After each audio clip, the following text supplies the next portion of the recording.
bir varmış, bir yokmuş. Evvel zaman içinde, kalbur saman içinde, çok uzaklarda bir köy varmış.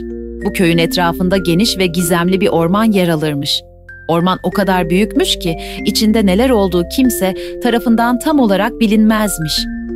Köylüler, ormanın içinde konuşan ağaçlar, dans eden kelebekler ve sihirli yaratıklar olduğuna inanırlarmış. Ama bir tek kişi ormana girip de geri dönmezmiş. Küçük çocuklar ormana gitmek ister ama büyükler onları her zaman uyarırmış. Orman tehlikeli, içindeki sırları öğrenmek için gitmeye kalkışmayın. Bir gün köyde yaşayan meraklı Mina isimli küçük bir kız çocuğu varmış. Mina 8 yaşındaymış ve her şeyi merak edermiş. Her gün ailesine ve komşularına yüzlerce soru sorar, hiç yorulmazmış. Bir gün ormanla ilgili bir hikaye duymuş ve hemen kafasında bir plan yapmaya başlamış. Bu ormanın sırrını çözmeliyim, demiş içinden. Bir gece ay gökyüzünde parlarken ve herkes derin uykudayken Mina sessizce yatağından kalkmış. Pencereden baktığında ormanın içindeki ağaçların hafif hafif sallandığını görmüş. Ay ışığı ormanın içine sihirli bir yol açmış gibi görünüyormuş. "Şimdi tam zamanı," diye fısıldamış kendi kendine. Hemen pelerini omuzlarına almış, en sevdiği mavi çizmelerini giymiş ve cebine küçük bir el feneri koymuş. Mina ormana doğru yürümeye başlamış. Adımları hafif, kalbi ise heyecanla doluymuş. Ormanın girişine vardığında ağaçların hışırtısını duyabilmiş. Sanki ağaçlar onu karşılıyormuş gibi hissediyormuş. İçeri adımını attığında karşısına çıkan ilk şey parlak renklerde kelebekler olmuş. Bu kelebekler diğerlerinden çok farklıymış çünkü kanatlarında minik yıldızlar varmış.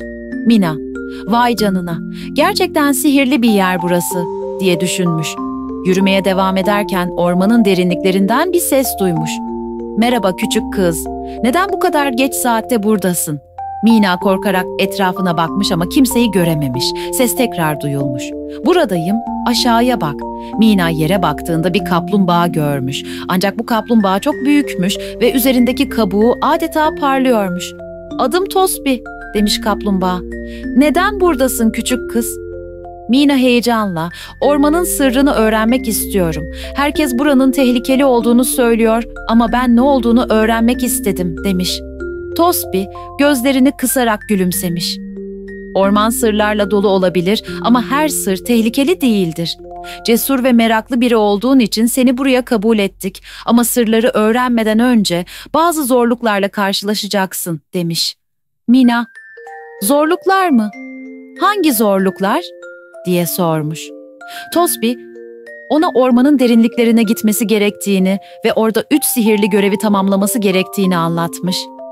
"Eğer bu görevleri başarıyla tamamlarsan ormanın en büyük sırrını öğreneceksin," demiş Tosbi. Mina hiç tereddüt etmeden kabul etmiş. Çünkü o hem cesur hem de çok meraklıymış. 1. görev. Kayıp yıldız Mina, Tosbi ile vedalaşıp ormanın daha derinlerine doğru ilerlemeye başlamış. Bir süre yürüdükten sonra karşısına bir grup küçük pırıltılı yaratık çıkmış. Bu yaratıklar gökyüzündeki yıldızlara benziyorlarmış ama yerde dolaşıyorlarmış. Yaratıkların lideri olan Parıltı Mina'ya yaklaşmış ve şöyle demiş: "Gökyüzündeki en parlak yıldız gece karanlığında kayboldu. Eğer onu bulamazsak geceler bir daha asla eskisi gibi parlak olmayacak. Senin yardımına ihtiyacımız var." Mina, "Tabii ki yardım ederim," demiş. Yaratıklar ona kayıp yıldızın ormanın en karanlık köşesinde olduğunu söylemiş. Mina cesurca o karanlık köşeye gitmiş. Yol boyunca ormandaki hayvanlar ona yol göstermiş.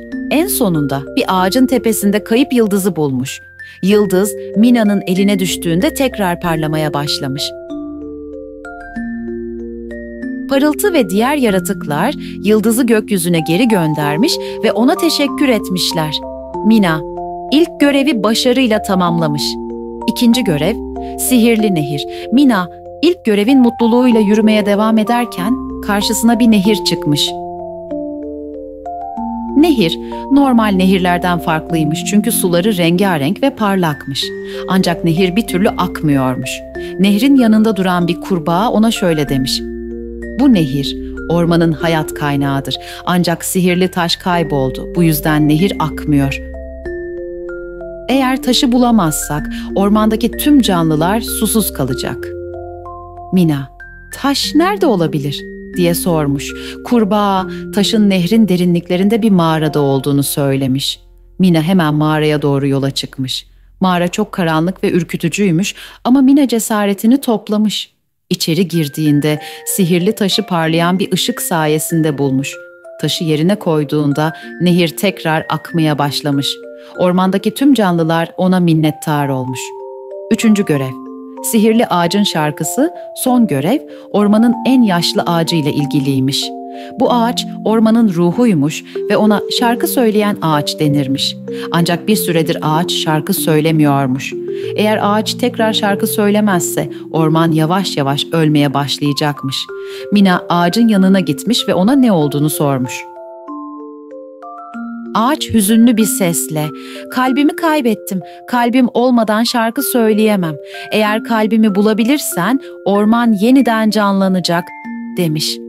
Mina, ağacın kalbini bulmak için yola çıkmış. Tosbi, ona ağacın kalbinin ormanın en derin noktasında gizli bir mağarada saklandığını söylemiş. Mina, zorlu bir yolculuğun ardından mağaraya ulaşmış ve ağacın kalbini bulmuş. Kalp parlayan bir kristalmiş ve dokunduğu anda Mina'nın ellerinde canlanmış. Hemen ağaca geri dönmüş ve kalbi yerine koymuş. Ağaç derin bir nefes almış ve tekrar şarkı söylemeye başlamış. Şarkı o kadar güzelmiş ki ormandaki tüm canlılar dans etmeye başlamış. Mina görevlerini başarıyla tamamladığını anlamış ve içi mutlulukla dolmuş. Ağaç Mina'ya teşekkür ederek "Artık ormanın en büyük sırrını öğrenmeye hazırsın," demiş. Mina heyecanla "Nedir bu sır?" diye sormuş. Ağaç, "Bu ormanın sırrı cesaret ve merakla her şeyin mümkün olduğudur. Senin gibi cesur bir yürek her zorluğun üstesinden gelebilir," demiş. Mina bu güzel sözlerle birlikte ormandan çıkmış. Evine döndüğünde sabah olmuş ve ailesi onu yatağında bulmuş. Her şey bir rüya gibi görünse de Mina ormanın sırrını öğrenmiş olmanın mutluluğuyla doluymuş. O günden sonra Mina ne zaman zor bir şeyle karşılaşsa ormandaki dostlarını ve öğrendiği sırları hatırlarmış ve böylece meraklı Mina'nın macerası sona ermiş.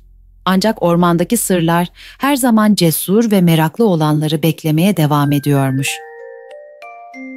Bu ve buna benzer hikayeler için kanalımıza abone olup videolarımızı beğenmeyi unutmayın.